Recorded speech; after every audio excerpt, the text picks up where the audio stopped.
ఆపదామపహర్తారం దాతారం సర్వసంపదాం లోకాభిరామం శ్రీరామం భూయో భూయో నమామ్యహం. శ్రీవానశైలగురుపాదసరోజభృంగ సంపత్కుమారసుతవేంకటలబ్ధబోధం శ్రీరామతీర్థవరకాశ్యపరంగసూనుం శాంతం శరణ్యగురుశేఖరమాశ్రయేహం. మనం విభీషణ శరణాగతి శ్రీమద్ వాల్మీకి రామాయణాన్ని అనుసరించి ఏ విధంగా జరిగిందో,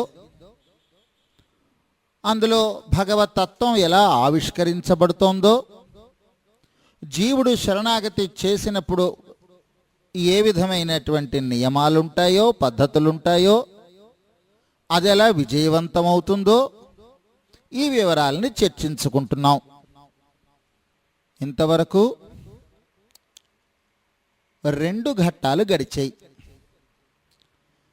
విభీషణుడు లంకాపట్టణం నుంచి రావణాసురుని విడిచిపెట్టి రామచంద్రమూర్తి సన్నిధికి శరణాగతి చేద్దామని వచ్చి వానరులందరితోటి ఇదిగో నేను శరణాగతి చేస్తున్నాను, ఈ విషయాన్ని రామచంద్రమూర్తితో చెప్పండి అని అభ్యర్థించడం వరకు మొదటి ఘట్టం. రెండవ ఘట్టంలో ఆ మాటలు విన్న సుగ్రీవుడు పరిగెత్తుకొని వెళ్ళి రామచంద్రమూర్తికి విషయమంతా చెప్పి, అది విన్నటువంటి రామచంద్రమూర్తి మంత్రులందరినీ పిలిచి ఆంజనేయ స్వామి, జాంబవంతుడు, శరభుడు, మైందుడు మొదలైన వారందరినీ పిలిచి మీ అభిప్రాయాలు ఏమిటని అడిగి వారి అభిప్రాయాలందరూ కూడా వారు చెప్పడం. ఇది రెండో ఘట్టం. నిజానికి తనని శరణు అని అన్నవారిని వెంటనే రక్షించే స్వభావం రామచంద్రమూర్తిది. శరణు అని ఒకరు అన్న తరువాత ఆ శరణాగతిని అంగీకరిద్దామా లేదా అని సమాలోచన చేయడం అనేది ఆయన ప్రకృతికి విరుద్ధమైనదే. కానీ మనుష్య విడంబన ఒక పక్కని, శరణాగతి తత్వాన్ని లోకానికి ఎరుకపరచడం అనేది రెండవ పక్కనే ఉండడంతో రామచంద్రమూర్తి తప్పనిసరిగా వీరందరితోటి ఈ సమాలోచన చెయ్యవలసి వచ్చినది. నిజానికి ఈ సమాలోచన అయిపోయి సుగ్రీవుడు విభీషణుని తీసుకొని వచ్చి ఆ విభీషణుడు రామచంద్రమూర్తి పాదాల మీద శిరస్సు నుంచి యథార్థంగా ఎదురుగా మరొక మారు శరణాగతి చేస్తున్న సమయంలో, ఇక్కడ మరొక మారు శరణాగతి అని అంటే అక్కడ వానరులందరికీ తాను చెప్పిన శరణాగతిని స్మరిస్తూ ఉన్న సందర్భంలోనే అనుకోవాలి. శరణాగతి ఒక్క మారే చెయ్యాలి అన్నది మనకి ముందు ముందు తెలియబోతోంది. ఆ సమయంలో రామచంద్రమూర్తి కొంచెం బాధపడతాడు. అయ్యో, ఇంతసేపు నిన్ను ఆకాశంలో నిలబెట్టాను అని బాధపడతాడు. ఆ విషయాలన్నీ ముందు ముందు చూద్దాం. రామచంద్రమూర్తికి వీరందరూ, ఈ మంత్రులందరూ వారిచ్చిన సలహాలు పాపం ఏమాత్రమో మనస్సుకి సుఖంగా అనిపించలేదు. సుగ్రీవుడు అంగీకరించవద్దని చెప్పేశాడు విభీషణుణ్ణి. సరే, ఆయన కాకపోతే పోనీ అంగదుడైనా మంచి మాట చెబుతాడేమో, అంగీకరిద్దామంటాడేమో అనుకుంటే అంగదుడు కాదన్నాడు, శరభుడు కాదన్నాడు, జాంబవంతుడు కాదన్నాడు. ఇలాగ ఒకరు విభీషణుణ్ణి అంగీకరించవద్దు అంటుంటే పాపం రామచంద్రమూర్తి మనస్సు కొంచెం కలత చెందింది. ఏమంటే ఆయన స్వభావానికి విరుద్ధమైన సలహాలు వీళ్ళందరూ ఇస్తున్నారు.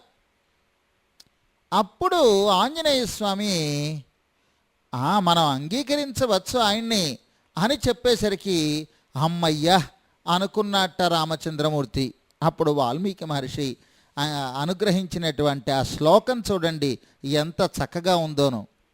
అధ రామ ప్రసన్నాత్మా శ్రుత్వా వాయుసుతస్య ప్రత్యభాషత దుర్ధర్ష శృతవాన్ ఆత్మని స్థితం. రామచంద్రమూర్తికి కొన్ని విశేషణాలు వేశారు. మొదట రామ అని అనేశారు. రామ అంటే తెలుసు కదా, అందరినీ ఆహ్లాదపరిచేవాడు అని. ఆయన ఎటువంటి వాదట? దుర్ధర్ష శృతవాన్ అన్నారు. దుర్ధర్ష అంటే అడ్డగింప శక్యము కాని సంకల్పము కలిగినవాడు. మనస్సులో ఉన్నటువంటి సంకల్పం ఏదైతే ఉంటుందో దానిని ఇంకా ఆపే అవకాశం ఏమీ లేదు. అంతేనా? శృతవాన్. శృతవాన్ అంటే ఏమిటి? అనేక విధములైన వేదాంత సారములన్నిటినీ కూడా అన్ని వైపుల నుంచి కూడా ఆలోచించి దానిని అమలులో చేయడానికి వీలుగా వశిష్ఠుడు మొదలైన వారి చేత ఉపదేశాలని సమృద్ధిగా పొందినటువంటి వాడు. కపోతోపాఖ్యానం అయితేనేమి, కండు మహర్షి కథ అయితేనేమి, ఇవన్నీ కూడా శరణాగతి తత్వం పరాకాష్ఠని వివరించేవి. ఇవన్నీ చాలా పర్యాయములు పెద్దల చేత, వశిష్ఠుడు మొదలైన పెద్దల చేత విన్నవాడు కనుక ఆయన రామచంద్రమూర్తి శృతవాన్ అయినాడు. అడ్డగింప శక్యము కాని సంకల్పం కలవాడు కనుక దుర్ధర్ష అయినాడు. అలాంటి ఆయనట ప్రత్యభాషత మాట్లాడడం ప్రారంభించాడు. ఇంకా చక్కగా ఏమన్నారో చూడండి. రామ అన్నారు, ప్రసన్నాత్మ అన్నారు, శ్రుత్వా వాయుసుతస్య అన్నారు. ఆంజనేయ స్వామి చెప్పిన మాటలు విని అని అంటున్నారు. ఆంజనేయ స్వామికి ముందర కూడా కొంతమంది కొన్ని మాటలు చెప్పారు, వాటిని కూడా విన్నాడు ఈయన. అయినప్పటికీ ఆంజనేయ స్వామి మాటలు విని, అంటే మిగిలిన వారి మాటలు అసలు ఈయనకి ఏమాత్రమో, ఈయన అభిప్రాయానికి దగ్గరలో ఏమాత్రమూ లేవు. ఆంజనేయ స్వామి మాటలో కాస్తంత దగ్గరగా వచ్చాయి.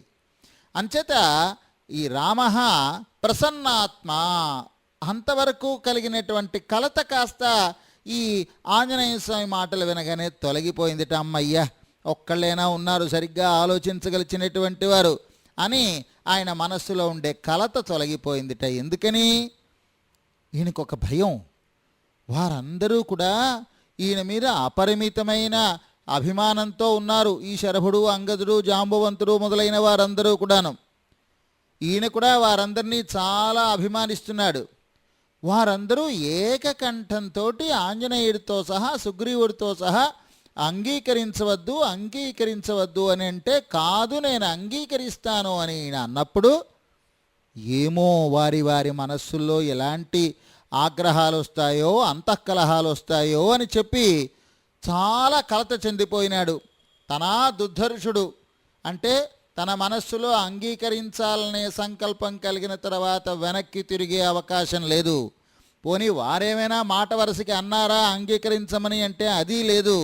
అందుచేత ఆ రామచంద్రమూర్తి కాస్త కలత పడుతున్నప్పుడు ఆంజనేయ స్వామి ఎప్పుడైతే ఇలా చెప్పాడో, పోనీ నా పక్షంలో మాట్లాడాడు కనుక అని ప్రసన్నాత్మ, చాలా సంతోషమే కలిగినటువంటి, అంటే ప్రశాంతమైనటువంటి మనస్సుతోటి ఒక మాట అనడం ప్రారంభించాడు. అందరి వైపు కూడా చిన్న చిరునవ్వుతోటి అందరి వైపు కూడా చూశాట. అంటున్నాడు ఆయన, చాలా మృదువైన మాటలు స్వామివి. రామచంద్రమూర్తి ఆయన మాటల గురించి ఎదుటి వారిని నొప్పించడం అనేది సాధ్యం కాని విధంగా మాట్లాడతాడు ఆయన. ఆయన అంటున్నాడు మిగిలిన అందరినీ చూసి, మమాపిత వివక్షాస్తి కాచిత్ ప్రతి విభీషణం అన్నాడు. మీరందరూ మీ అభిప్రాయాలు చెప్పారు, నాకు కూడా 2 మాటలు చెప్పాలనున్నది అన్నాడు. నిజానికి ఈయన ప్రభువు, వారందరూ సేవకులు, అంత వినయంగా ఏమీ ఈయన అననక్కర్లేదు. కానీ రాముడి స్వభావం అటువంటిది, ఎదుటివారిని నొప్పించే స్వభావం కాదు ఆయనది. అంచేత మమాపిత వివక్షాస్తి కాచిత్ ప్రతి విభీషణం శ్రోతుమిచ్చామి తత్సర్వం భవద్భిః శ్రేయసి స్థితై. మీరందరూ ఎటువంటి వారు? నా శ్రేయస్సు కోరేవారు మీరందరూను. రామచంద్రమూర్తికి మాటలు మాట్లాడడంలో ఆయనకి సాటి అయిన వారు ఇంకెవరూ లేరు. ఎలా ప్రారంభించాలో, తన మతాన్ని ఎలా ప్రతిపాదించుకోవాలో, దాన్ని ఎలా దృఢపరుచుకోవాలో ఆయనకి బాగా తెలుసును. అనుచేత ముందరికాళ్ళ బంధం వేస్తున్నాడు ఆయన. మీరందరూ నా శ్రేయస్సు కోరేవారు, మీ అభిప్రాయాలన్నీ మీరు చెప్పారు. మీరందరూ ఎలా అభిప్రాయాలు చెప్పారో నేను మీతో పాటి వాడినే కదా. అంచేత విభీషణుడు గురించి నా అభిప్రాయం నేను చెప్తాను, వినండి. ఏది మంచిదని మీకు తోస్తే దాన్నే నిర్ణయిద్దాం, దాందే ఉంది. మీ అభిప్రాయాలు ఎలాగో నా అభిప్రాయము అలాగే అన్నట్టుగా ప్రారంభించాడు. వీరందరూ కూడాను చాలా కుతూహలంతో ఆయన తిరుముఖ మండలం వైపే, ఆయన ముఖం వైపే అలా చూస్తున్నారు. ఏం చెబుతాడా అని. అప్పుడు రామచంద్రమూర్తి చెప్పిన ఒక మాట ఉన్నది చూసారా, శ్లోకం ఉన్నది చూసారా.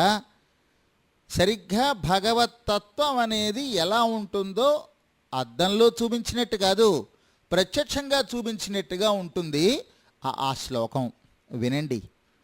మిత్రభావేన సంప్రాప్తం నత్యజేయం కథంచన దోషో యజ్జపి తస్య స్యాత్ సతామేతదగర్హితం. మిత్రభావేన సంప్రాప్తం అంటున్నాడు ఆయన.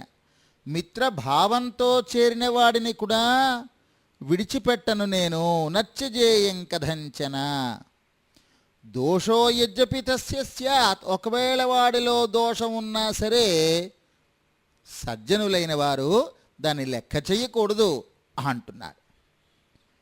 భగవంతుడి ఆశ్రిత వాత్సల్య గుణాన్ని తెలియచేసే ఈ శ్లోకం మనందరికీ రక్షకమైనది.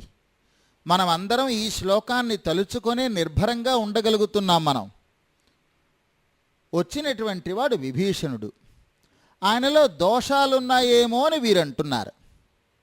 అంటే ఈయన అంటున్నాడు మిత్రభావేన సంప్రాప్తం, అంటే మిత్రభావాన్ని నటిస్తూ వచ్చినప్పటికీ దోషో యజ్జపి తస్య స్యాత్, ఒకవేళ దోషం ఉన్నప్పటికీ కూడా అబ్బే విడిచిపెట్టకూడదండి అని ఈయన మృదువుగా చెప్పడం ప్రారంభించాడు. దీన్నే ఆశ్రిత వాత్సల్య గుణము అని అంటారు. ఆశ్రిత అంటే ఆశ్రయించిన వారి యందు ఉన్న వాత్సల్య గుణము. వాత్సల్యం అంటే వత్స అంటే దూడ. వాత్సల్యము అంటే గోవుకి దూడ మీద ఉండే భావం, దాన్ని వాత్సల్యం అంటారు. అదేమిటి పెద్ద విశేషం ఏమిటంటారా? గోవుకి దూడ మీద ఉండే భావం. ఈ గోవు ఎటువంటిదంటే నలిగిన గడ్డిని కూడా నోట పెట్టదది, కానీ తన కడుపులోంచి బయటపడ్డ దూడ శరీరం మీద ఉండే మురికిని ఎంత ప్రీతిగా నాకేస్తుందో అంత ప్రీతిగా నాకేస్తుంది. దాన్ని వాత్సల్యం అంటారు. అదే గోవు అదే మురికి ఇంకో చోటు ఉంటే దాన్ని స్వీకరించదు. తన దూడ శరీరం మీద ఉన్నది కనుక చాలా ప్రీతిగా స్వీకరించేస్తుంది. ఇదేమిటి గోవుకి భగవంతుడికి పోలికేం చెప్తున్నారంటారా? అవును, నిజమే. తనని ఆశ్రయించిన వారిని భగవంతుడు ఎంత ప్రీతితో స్వీకరిస్తాడో సూచిస్తున్నారు ఈ ఉదాహరణ ద్వారా. దోషములు చేసిన వాడిని శిక్షించి తీరాలి భగవంతుడు. తప్పులు చేసిన వాడిని శిక్షించకపోతే ఎలాగా? కానీ ఆ దోషములు చేసిన వాడే తనని ఆశ్రయించినప్పుడు వాడి దోషాలని కూడా ప్రీతిగా స్వీకరిస్తాడట భగవంతుడు. భగవతత్వంలో ఉండే ఈ కోణాన్ని మనం జాగ్రత్తగా గమనించుకోవాలి. అయితే మూర్ఖులైన వాళ్ళు ఒక ప్రశ్న అడుగుతారు, ఏమండి అయితే ఆయన్ని ఆశ్రయించేసి ఎన్నైనా దోషాలు చేసేయచ్చా అని అడుగుతారు. ఆశ్రయించడం అంటే ఏమిటి అసలు? ఆశ్రయించడం అంటే ఆయన ఇష్ట ప్రకారము ఉండడము అని అర్థం. అనుచేత ఆశ్రయించిన తర్వాత తాను ఏమి చేస్తున్నాడు అనే ప్రశ్న పుట్టనే పుట్టదు. తను ఏం చేసినా అది ఆయన చేతనే చేయించబడుతుంది. ఆయన చేయించేది ఎప్పుడు దోషం కాదు. ఏది ఎప్పుడు అవసరమో అదప్పుడు ఆయన చేయిస్తాడు కనుక ఆయనే చేయిస్తున్నప్పుడు దోషం కాదు. అంచేత ఆశ్రయించే వరకే గుణదోషముల ప్రస్తావన తప్పితే ఆశ్రయించేసిన తర్వాత ఇకన్నీ ఆయనకి సంబంధించే ఉంటాయి. అంచేత పై మాటలకి అర్థం ఏమొస్తుందంటే తనని ఆశ్రయించిన వాడి పాత దోషములను జ్ఞాపకము చేసుకొని ఆగ్రహించడు అని అర్థం.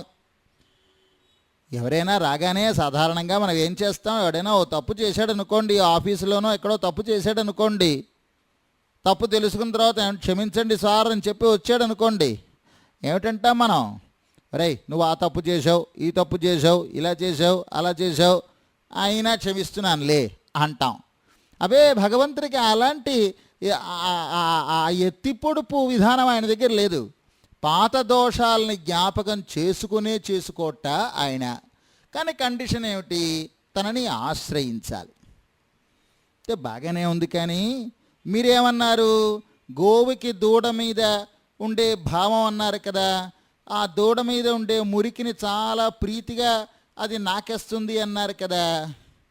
మరి ఈ ప్రీతిగా స్వీకరించడం అంటే దూడ మురికిని గోభోగ్యంగా స్వీకరిస్తుందని చెప్పి ఉదాహరణలో చెప్పి మీరు దాన్ని భగవంతుడికి ఎలా చెప్తారు అంటే, ఇందాక చెప్పాను చూసారా, అలాగే నువ్వు తప్పులు చేసినా నేను కనుక స్వీకరిస్తున్నానని దెప్పుతూ అంగీకరించడం, కానీ వీడు దోషం చేశాడు అయినా మరేం చేస్తానులే అంగీకరిద్దాం అని మనస్సులో భావిస్తూ కానీ అంగీకరించడం అలా కానీ కాకుండా, అమ్మయ్యా ఇంతకాలానికి నాకు లభించింది అనే తృప్తితో స్వీకరించడాన్నే ప్రీతితో స్వీకరించడం అని అంటారు. అర్థం అవ్వలేదా? మీ వేలిని ఓ వజ్రపు ఉంగరం ఉందనుకోండి, అది బురదలో పడిపోయిందనుకోండి, దాన్ని బయటికి తీస్తాం. తీసినప్పుడు దానికి బురద అంటుకొని ఉంటుందా? దాన్ని ఆ బురదతో పాటే అంగీకరించి శుద్ధి చేసుకుంటాం, కానీ బురద అంటింది కనుక మరి తీసుకోము అంటామా? అనం.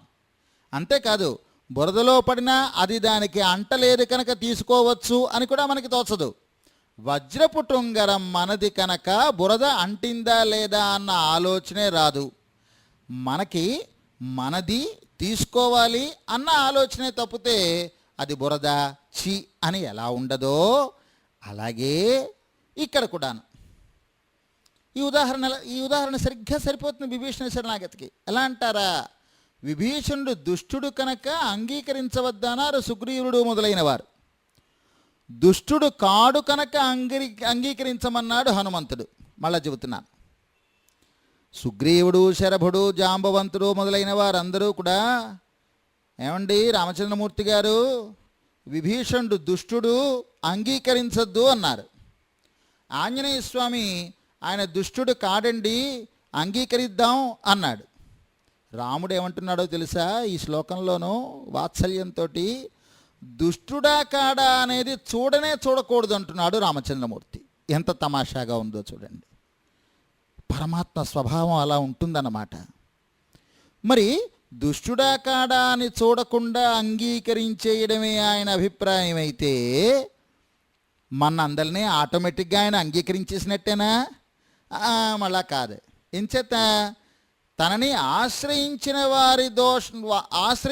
వారిని దోషములున్నవాడా లేదా అని చూడడు తప్ప, ఆశ్రయించనటువంటి వారందరికీ దోషాలే, శిక్షలే. అంచేత సంప్రాప్తం సమ్యక్ ప్రాప్తం, మిత్రభావేన సంప్రాప్తం సమ్యక్ ప్రాప్తం, చక్కగా వచ్చి ఆశ్రయించేడు కనుక అలాంటి వాడి దోషాలు తన చూడు. సంప్రాప్తం అంటే చక్కగా చేరడం, చక్కగా ఆశ్రయించడం. మళ్ళా ఆశ్రయించడంలో మళ్ళీ చక్కతనం ఏమిటో ఏం లేదు. గుడికి వెళుతున్నారనుకోండి, మరి చెప్పులు తొడుక్కో తిరుగుతాం కదా, ఆ చెప్పుల్ని బయట విడిచిపెట్టి ఆలయంలోకి వెళ్ళి భగవంతుణ్ణి కళ్ళతో మాత్రం చూస్తూ మనస్సులో చెప్పుల భద్రత గురించి ఆలోచించడం అయితే దాన్ని ప్రాప్తము అంటారు, సంప్రాప్తం అనరు. అంటే చేరడం అంతే. త్యక్త్వా పుత్రాంశ దారాంశ అన్నాడు ఎవరు? విభీషణుడు. నా కుమారుల్ని భార్యల్ని విడిచిపెట్టి వచ్చేసానండి అన్నాడు. అంటూ తనకి ఆప్తులైన భార్యాపుత్రాదుల ధ్యాస కూడా లేకుండా చేరడం ఏదైతే ఉంటుందో దాన్ని సంప్రాప్తం అని అంటారు. అంటే తాను ఏమి విడిచిపెట్టి వచ్చాడో మరల దాని గురించి ఆలోచనే లేకుండా ఎప్పుడైతే మనము భగవంతుణ్ణి ఆశ్రయించగలమో అప్పుడు మనం సంప్రాప్తం. అప్పుడు మన దోషాలని, పాత దోషాలని చూడడు, కొత్త దోషాలు కాదు, కొత్త దోషాలు ఉండనే ఉండవు, పాత దోషాలని చూడడు. ఇంకొక విషయం ఉన్నది, ప్రాప్తం సంప్రాప్తం అంటేను నేరుగా భగవంతుణ్ణి ఆశ్రయిస్తే వెళ్ళి దాన్ని ప్రాప్తం చేరడం అంటారు. భాగవతోత్తముల ద్వారా ఆశ్రయిస్తే దాన్ని సంప్రాప్తం అంటారు. విభీషణుడు చక్కగా ఆశ్రయించాడంటే ఏమిటి? వానరుల ద్వారా ఆశ్రయించాడు అని అర్థం. అంతేకాదు, తాను ఉన్న చోటు నుంచే లంకలోంచే విభీషణుడు ఒకవేళ నేను నిన్ను శరణు పొందుతున్నాను అని మనస్సులోనో నోటితోటో అనుసంధానం చేసుకొని ఉంటే అది ప్రాప్తమవుతుంది. అలా కాకుండా శారీరకంగా రాముడి దగ్గరికి వచ్చేసి ఆశ్రయించడం ఇది సంప్రాప్తం అవుతుంది. చూడండి, ఆ సంప్రాప్తం అంటేనో ఎంత విశేషమైన అర్థం ఉన్నదో. అంత చక్కనైనటువంటి ఆశ్రయణం చేశాడు విభీషణుడు. కానీ మనకి ఒక చిన్న అనుమానం వస్తుంది. ఈ విభీషణుడు వేదాంత సారాన్ని ఎరిగినవాడు కదా, నోటితో కానీ శారీరకంగా కానీ మనస్సుతో కానీ ఎలా శరణాగతి చేసినప్పటికీ పర్వాలేదు అని తెలిసినవాడు కదా, మరి గజేంద్రుడు ఎలాగైతే ఉన్న చోటు నుంచే శరణాగతి చేశాడో అది ఎలా అయితే ఫలించిందో అలాగే విభీషణుడు కూడా చేసి ఉంటే ఈ వానరులు వీళ్ళందరూ మళ్ళా ఆశ్రయించవద్దని చెప్పడం, ఈ గొడవ తప్పేదేమో. కానీ నిజానికి విభీషణుడు అలా లంకలోంచి చెయ్యకుండా స్వయంగా వచ్చాడు కనుకనే రాముల వారికి ఆయనంటే అంత ప్రీతి.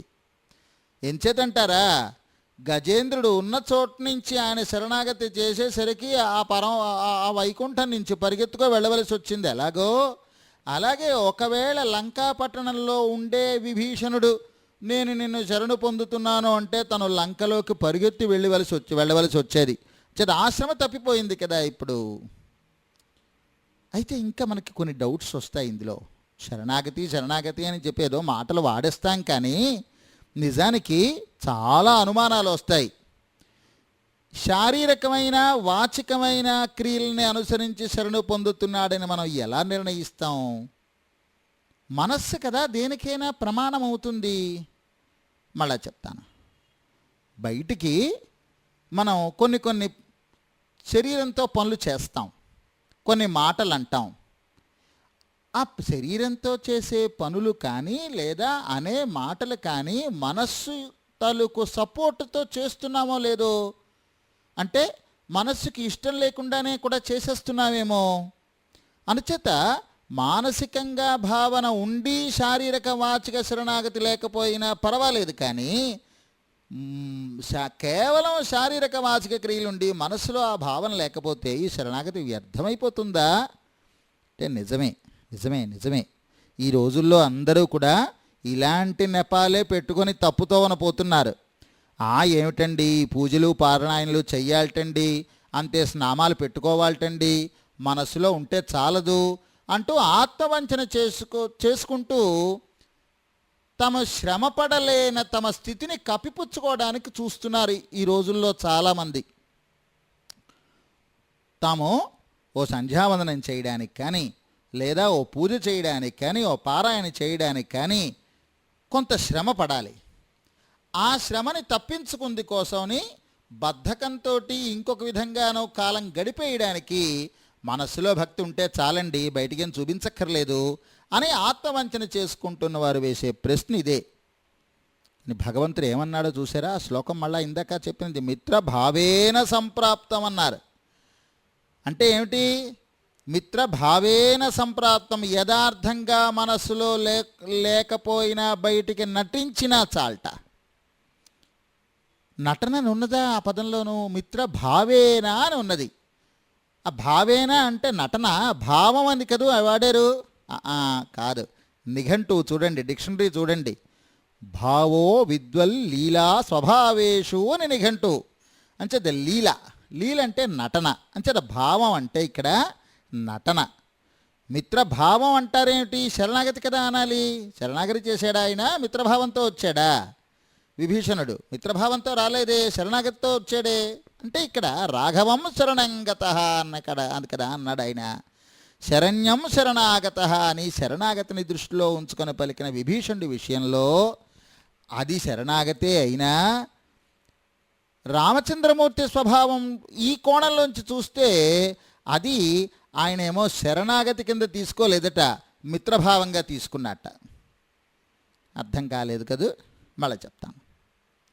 ఓ ఆఫీసర్ గారు ఉన్నారు, ఆయన దగ్గర పనిచేసే ఓ క్లర్క్ ఉన్నాడు. ఇద్దరూ కలిసి వెళుతున్నారు రోడ్డు మీద. కొత్తగా ఒక ఆయన ఎవరో కనిపించారు. ఆయనకి ఈ ఆఫీసర్ గారు పరిచయం చేసుకుంటూ, నేను ఆఫీసర్నండి, ఈయన నా క్లర్క్ అండి అని పరిచయం చేశాడు అనుకోండి. యథార్థమే, ఈయన ఆఫీసరు ఆయన క్లర్కును, నిజమే.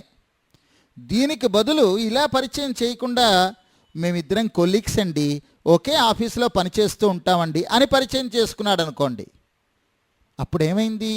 ఆ క్లర్క్ మనస్సుని కొంచెం కూడా మనం కించపరచడం అనేది లేకుండా అయిపోయింది కదా, తక్కువ చేసి చెప్పడం లేకపోయింది కదా. ఆ క్లర్క్ ఎంత సంతోషిస్తాడో ఆ చిన్న మాటకి.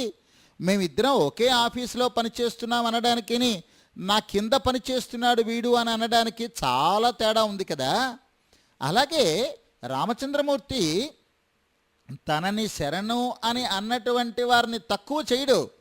శరణ్ అన్నటువంటి వారు తనకన్నా తక్కువ వారు అయి ఉంటారని లోకంలో అభిప్రాయం అయినప్పటికీ నన్ను శరణాగతి చేసిన వాడు అనకుండా మిత్రభావేనా, నా ఫ్రెండ్ అయ్యా అంటున్నాడు. నాకు ఫ్రెండ్గా వచ్చినా అని ఎంత చక్కగా అన్నాడో చూడండి.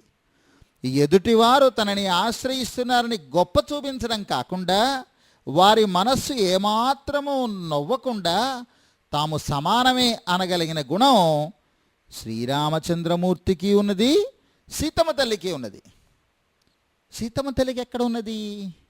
ఆమె కూడా ఇలా ఏమైనా అనదా? అన్నది. రావణాసురుడితోటి ఆ అశోకవనంలో వాడోనాడు తెల్లవారుజామున వచ్చేసి సీతాదేవిని నన్ను అంగీకరించు అని అల్లరి పెడుతుంటే తల్లి పిల్లవాడికి హితవు చెప్పినట్టుగా తేన మైత్రీ భవతుతే అన్నది. నువ్వు ఆయనతో స్నేహం చేసుకో అన్నది. ఎవరితో? రామచంద్రమూర్తితోటి. శరణు చేసుకోవడం ఏమిటి, స్నేహం చేసుకోవడం ఏమిటి? విదిత శరణాగత వత్సల అన్నది పక్కని. విదిత శరణాగత వత్సల అని అంటే తనని శరణు పొందిన వారిని తప్పనిసరిగా ఆయన అంగీకరిస్తాడు, రక్షిస్తాడు అని అర్థం. ఈ విషయం లోక ప్రసిద్ధము అని అర్థం. అలా ఉన్నప్పటికీ కూడా ఆయనని శరణాగతి చెయ్యి అని అనకుండా తేన మైత్రీ భవతుతే, నువ్వు వెళ్ళి ఆయనతో స్నేహం చేసుకో అని అన్నది ఆమె. అంచేత మైత్రి పదానికి స్నేహమే మామూలుగా ఇక్కడ అర్థమైతే తర్వాత శరణాగత వత్సల అని అని కాకుండా స్నేహశీలి అని అర్థం వచ్చేటువంటి ఏదో పదం వాడే ఉండాలి కదా. అలా వాడలేదు కదా. అంచేత రావణాసురుని కూడా కించపరచనటువంటి అభిప్రాయం సీతమ్మ తల్లిదైతే నువ్వు వెళ్ళి కాళ్ళ మీద పడు అని అనకుండా స్నేహం చేసుకో అని అనేటువంటి స్వభావం ఆవిడదైతే, ఈయనది తను నిజంగా శరణాగతి చేసినటువంటి విభీషణుణ్ణి మిత్రభావేన అని మైత్రి కింద చెప్పాడు ఈయన. సరే, ఇదంతా అలా ఉంచండి. మనకి లోకంలో ఏం తెలుసండి? రాముడు లేదా పరమాత్మ ఎవరిని అంగీకరిస్తాడు? ఏముంది? చిన్న పిల్లాన్ని అడిగినా చెప్పేస్తారు. భక్తి కలిగిన వారిని ఆయన అనుగ్రహిస్తాడు. భక్తి కలిగిన వాడిని అనుగ్రహిస్తాడు అని లోక ప్రసిద్ధి అవుతూ ఉంటే మిత్రభావం అంటారేమిటి? మిత్రభావేన సంప్రాప్తం అంటారేమిటి? అది అసలు అక్కడ మనం గ్రహించుకోవలసిన విషయం. అది పరిపూర్ణమైన భక్తి కూడా అవసరం లేదట. అంటే ఖచ్చితంగా భక్తి ఉంటేనే కానీ ఆయన అనుగ్రహిస్తాడు అనే నియమం ఏమీ లేదట. అద్వేషము ఆభిముఖ్యము మాత్రమే చాలు. ఆయన ద్వేషించకుండా ఉంటే చాలు. ఆయన వైపు కాస్తంత తిరిగితే చాలు. తిరిగితే కాదు, తిరగడానికి నాకు అభ్యంతరం లేదు అని అంటే చాలు. స్నేహం కూడా ఆయనతో చేయనక్కర్లేదు, స్నేహ భావన చాలు. ఆ మాత్రం నటిస్తే చాలు. ఏమండి, ఇది విభీషణుడి విషయంలోనేనా లేకపోతే మనందరి విషయంలో కూడానా? అబ్బే, విభీషణుడు అనేది మనకి ఒక ఉదాహరణగా చూస్తున్నాం, కానీ మన అందరి విషయంలోనూ అంతే, నిరభ్యంతరంగా అంతే. అందుకే మన వాళ్ళు పూర్వం నుంచి కూడా ఆలయాలకు వెళ్ళడం, ఆరాధన చేసుకోవడం మనకు అలవాటు చేసేశారు. మనస్సులో భక్తి కలిగేక చెయ్యవచ్చు అని ఏమీ ఆగమనలేదు. ఇదిగో ఈనాడు బయలుదేరారు కొంతమంది, భక్తి వచ్చిన తర్వాత గుడికి వెళతామండి, మాకు ఈ సంసారికమైనవన్నీ అయిపోనివ్వండి అని. అవసరం లేదు. మీకు భక్తి కలిగిందా లేదా అవసరం లేదు. మీరు ఆభిముఖ్యం చూపిస్తే చాలు, నేను నీవైపు తిరుగుతున్నానని అంటే చాలు, ఇచ్చ చూపిస్తే చాలు, ఆలయానికి మీరు ఏ పని మీదైనా సరే వెళ్ళండి అక్కడికి, చాలు. అలా కాదండి మనసులో భక్తి కలిగాక చెయ్యొచ్చు అంటామా? కెరటాలు ఆగిన తర్వాత సముద్ర స్నానం ఎలాంటిదో అలాంటిదే, ఎప్పటికీ సాధ్యం కానే కాదు. నేను ఇలా చెబితే మీకు నవ్వొస్తోంది. ఎందుచేత? భక్తి లేని పూజ నిరర్ధకం అని చెప్పి పాటలు పద్యాలు 190 చెబుతున్నారు కదా భక్తి ఉండాలని. మరి ఇప్పుడేమో భక్తి లేకపోయినా వెళ్ళండి పర్వాలేదంటారేమిటండి అంటే, అయ్యా వినండి ఒక మాట. ఆ పాటలు పద్యాలు ఉన్నాయి చూసారా, అవి మనలో భక్తి కలగడానికి ప్రోత్సాహం చేసేవి తప్ప ఫలం లభింప చేయడానికి భగవంతుడికి అదొక ఆటంకం కాదు. మన వైపు నుంచి అవి ఉండాలి, కానీ ఆయన వైపు నుంచి అవసరం లేదు. సూర్యుడు మనకి ఎండనిస్తాడు, ప్రసిద్ధమైన విషయమే. రథసప్తమి నాడు మనం ఆయనకి నమస్కారం చేస్తాం, రోజు చెయ్యాలి, మనకి తీరుబాటు ఎక్కడ రోజు చేయడానికి. అందుచేత కనీసం మన రథసప్తమి నాడు ఆయనకి నమస్కారం చెయ్యాలి. ఆయనే నువ్వు రథసప్తమి నాడు ఆయనకి నమస్కారం చేయకపోతే మర్నాడు నుంచి ఎండ ఇవ్వడం మానేస్తున్నాడా ఏమిటి? ఆయన తరఫు నుంచి ఆయన చెయ్యవలసిన పని చేసేటువంటి పని ఆయన చేసేస్తున్నాడు. నీ తరఫున నువ్వు చేయవలసిన పని రథసప్తమి నాడు దండం పెట్టుకోవడం. అలాగే భగవంతుడు మనకి ఫలం ఇవ్వడానికి మన వైపు నుంచి ఆభిముఖ్యం ఉంటే చాలు, భక్తి ఉండి తీరాలని లేదు ఆయనకి నియమం. కానీ మనకొక కర్తవ్యం ఉన్నది కదా, మన వైపు నుంచి మనం భక్తిని పెంచుకోవడానికి ప్రయత్నం చేయాలి, కానీ ఫలానికి మాత్రం అదేమీ కంపల్సరీ అని కాదు. అయితేనండి మీకు ఇంకొక అనుమానం రావచ్చు, మిత్రభావేనా అన్నారు కదా, మన గుళ్ళల్లోనూ ఈ చక్కెర పొంగళ్ళు పులిహారలు బలే దొరుకుతాయి. అంచేత కేవలం మేము ప్రసాదం కోసమే వెళ్తాం కదా, ఒకవేళ వెళ్ళామనుకోండి అప్పుడైనా అంగీకరిస్తాడా భగవంతుడు? దొంగతనం కోసం వెళ్ళినా తనని ఆశ్రయించేడు కదా అని ఆ దొంగతో పాటు వెళ్ళిపోవడం మనం చాలా సందర్భాల్లో చూసాం. ఆ దొంగ ఏమి భక్తితో వెళతాడా ఏమిటి? కానీ వాడి ఉద్దేశం ఏమిటి? ఆ దొంగ ఉద్దేశం, ఆ ఆలయంలోకి వెళ్ళడం ఉద్దేశం ఆ విగ్రహాన్ని పట్టుకొని వెళ్ళిపోయి ఎక్కడో దాన్ని కరిగించేసి దాన్ని అమ్ముకొని 4 డబ్బులు సంపాదిద్దామని. అంటే భగవంతుణ్ణి ఉపయోగించుకుందామని చెప్పి వాడు లోపలికి వెళితే, ఆహా నా ఉపయోగాన్ని వీడు ఈ మాత్రమేనా గ్రహించాడని చెప్పి ఆ దొంగతో బయటికి వెళ్ళిపోతాడు కదా ఆయన. అలాంటిది ప్రసాదం కోసం వెళ్ళి దొంగ భక్తిని ప్రదర్శిస్తే మాత్రం ఆయన ఎందుకు ఆదరించడు? అయోమయంగా ఉంది కదూ. నీతి నియమాలు ఏం అక్కర్లేదనా అనిపిస్తోంది మీకు? అలా కాదు, భగవంతుణ్ణి ఆశ్రయించడానికి మనకి ముందస్తు అర్హత ఏమీ అవసరం లేదని మాత్రమే అంటున్నాం, ప్రీ క్వాలిఫికేషన్ ఏమీ లేదు అంటున్నాం. అంటే ఫలాని క్వాలిఫికేషన్స్ ఉన్నటువంటి వారు మాత్రమే భగవంతుణ్ణి ఆశ్రయించాలన్న నియమం లేదు. వాడు దొంగైనా నటన చేసేవాడైనా ఎవరైనప్పటికీ కూడా వాడు ఆశ్రయించవచ్చు. అంటే ఆశ్రయించిన తర్వాత క్రమంగా మారుస్తాడన్నమాట. అవును, మరి చెప్పాడు ఆ మాట. అపిచే సుదురాచార భజతే మామనన్యభాక్ సాధురేవ సమంతవ్య సమ్యక్ వ్యవసితో హి సహా అని 9వ అధ్యాయంలో భగవద్గీతలో చెబుతూ ఆ వెంటనే అంటారు ఆ శ్లోకం, క్షిప్రం భవతి ధర్మాత్మా అని అంటారు. చూడండి ఆ శ్లోకంలో క్షిప్రం భవతి అంటే వెంటనే ధర్మాత్ముడవుతాడు, ఆశ్రయించిన తరువాత ఖచ్చితంగా ధర్మాత్ముడవుతాడు. ఆశ్రయించే వరకు మాత్రం ఇదిగో వీడు తన ఆభిముఖ్యాన్ని చూపిస్తే సరిపోతుంది. ఇంకా శ్లోకంలో విశేషాలు చూడండి. సుహృదం సర్వభూతానామని, సమస్త జనులకు నేను స్నేహితుడిని అని చెప్పిన మైత్రిని గ్రహించి, అంతే కదూ, సుహృదం సర్వభూతానాం అన్నాడు భగవద్గీతలో. రామాయణంలో ఏమంటున్నాడు? మిత్రభావేన సంప్రాప్తం అంటున్నాడు. ఆ మైత్రే చెబుతున్నాడు. ఆ భావంతో, అంటే భగవంతుడు నాకు స్నేహితుడి కనుక నేను ఆయనతో స్నేహం చేస్తాను అనే మిత్రభావంతో దరిచేరినా అంగీకరిస్తాడు ఆయన. సరే, ఇంత మీరు చెబుతున్నారు నిజమే, కానీ ఆశ్రయించిన తర్వాత ఆయన అంగీకరించకుండా మన విడిచిపెట్టేస్తేనో ఒకవేళ, అబే అని చెప్తున్నాడు. నచ్చజేయం కథంచన, నచ్చజేయం అన్నారు. అంటే నాకు వదలడానికి శక్తి లేదండి అంటున్నారు.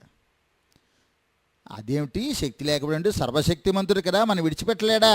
అదే ఆయన బలహీనత. అదే మనం అంటాను చూసారా, స్ట్రాంగ్ పాయింట్ వీక్ పాయింట్ అంటాను చూసారా, అది ఆయన వీక్ పాయింట్. ఏమిటా వీక్ పాయింట్?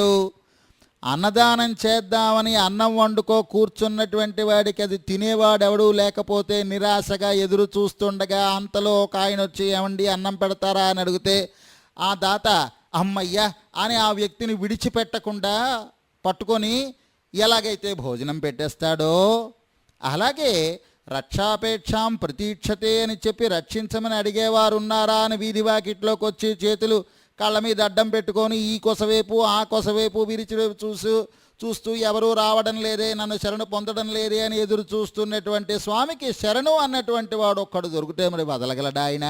నచ్చజేయం, మరి నేను విడిచిపెట్టను అంటున్నాడు. దొరికినటువంటి అవకాశం అది ఆయనకి. కథంచన అంటున్నాడు మళ్ళాను. కథంచన అంటే ఇదిగో నేను ఇలాగ శరణాగతి చేసిన వాడిని అంగీకరించడం వల్ల నాకే ప్రాణహాని సంభవించినా విడిచిపెట్టను. సుగ్రీవుడు అదే కదూ అన్నాడు, నేను చంపేస్తాడయ్యా సింహాన్ని, నిద్రిస్తున్న సింహాన్ని గ్రామ సింహాలు కూడా చెనకగలవు అని ఒక ఉదాహరణ చెబుతూ, నువ్వు రాత్రి పడుకో ఉంటే ఏం చేస్తాడయ్యా ఆయన? ఆ విభీషణుడు వచ్చి ఏమైనా చేస్తే నువ్వేమీ చేయగలవా అని అన్న మాటకు అర్థం ఏమిటి? దానికి ఈయన సమాధానం చెబుతున్నాడు. కథంచన, నాకు ప్రాణహాని వస్తుందన్నప్పటికీ కూడా నన్ను శరణు పొందిన వాడిని విడిచిపెట్టను. అందుచేత మిత్రభావేన సంప్రాప్తం నచ్చజేయం కథంచన అన్నదాల్లో చాలా విశేషమైన అర్థాలు ఉన్నాయి. అంతేకాదు, దాని తర్వాత ఆ మాట చూడండి రామచంద్రమూర్తిది. దోషో యజ్జపి తస్య స్యాత్, ఒకవేళ వాడిలో దోషం ఉన్నప్పటికీ సతామేత దగరహితం. సతాం అంటే సజ్జం లేనటువంటి వాటిని లెక్క చెయ్యకూడదు. అదెలా కుదురుతుంది? దోషం ఉంటే అది ఉందని తెలిసి కూడా అంగీకరించడం ఎలా కుదురుతుంది? అబ్బాయి, ఏ దోషములు లేని వాడిని అంగీకరించడంలో గొప్పతనం ఏమున్నదయ్యా అంటున్నాడు రామచంద్రమూర్తి అన్నమాట. దోషో యజ్జపి తస్య స్యాత్ అంటే అర్థం ఏమిటి? ఏ దోషాలు లేని వాడిని అంగీకరించడంలో గొప్పతనం ఏముంది? డాక్టర్ గారు ఉన్నారనుకోండి, ఏ అనారోగ్యం లేనటువంటి వాడికి విటమిన్లు ఇచ్చి వాడికి బాగా బలాన్ని కలిగించడం పెద్ద గొప్పతనం ఏమున్నది? ఎవరూ నయం చేయలేని ఒక అనారోగ్యాన్ని పట్టుకొని ఒక పేషెంటు అక్కడికి వస్తే, ఒక రోగి అక్కడికి వస్తే డాక్టర్ గారి దగ్గరికి ఆ రోగం ఏమిటో కనిపెట్టి దానికి తగిన మందు ఇచ్చి ఆ రోగాన్ని నయం చేస్తే అప్పుడు డాక్టర్ గొప్పతనం బయటపడుతుంది. అలాగే పరమాత్మ కూడా, రామచంద్రమూర్తి కూడా ఏం ఆశపడుతున్నాడంటే, ఓ పెద్ద దోషం చేసిన వాడు ఎవడైనా వస్తే, వాడు వచ్చి నన్ను ఆశ్రయిస్తే, వాడు సందేహించవలసిన అవసరం లేకుండా వాడిని నేను క్షమిస్తే అప్పుడు కదా నా గొప్పతనం అని ఆశపడుతున్నాడన్నమాట. అలాంటిది విభీషణుడు దోషం ఉందో లేదో తెలియనటువంటి వాడు, అలాంటి వాడిని విడిచిపెట్టడం ఎలా కుదురుతుంది? అసలు దోషవంతాలకు ప్రసక్తే లేదు. వాడు రావడమే శరణాగతి అని చెప్పి వచ్చాడు కనుక దోషాన్ని మనం ఎంచడం అనే ఆలోచనే మనకి రాకూడదు అన్న అభిప్రాయంతో చెబుతున్నాడు రామచంద్రమూర్తి. మిత్రభావేన సంప్రాప్తం నచ్చజేయం కథంచన అని చాలా ప్రసిద్ధమైనటువంటి శ్లోకంలోను నచ్చజేయం అనడంలోనే నేను విడిచిపెట్టలేనయ్యా, నా వల్ల కాదయ్యా అంటున్నాడు అన్నమాట. అలాంటి రామచంద్రమూర్తి తత్వానికి భగవతత్వానికి మనం తలవంచి నమస్కరించడం తప్ప, కృతజ్ఞతాపూర్వకంగా ఉండడం తప్ప మనం ఇంకేం చేయగలం కనుక ఇంకా ఇందులో ఉండే విశేషాలని మళ్ళా మనం మరొకసారి అనుసంధానం చేసుకుందాం. స్వస్తి.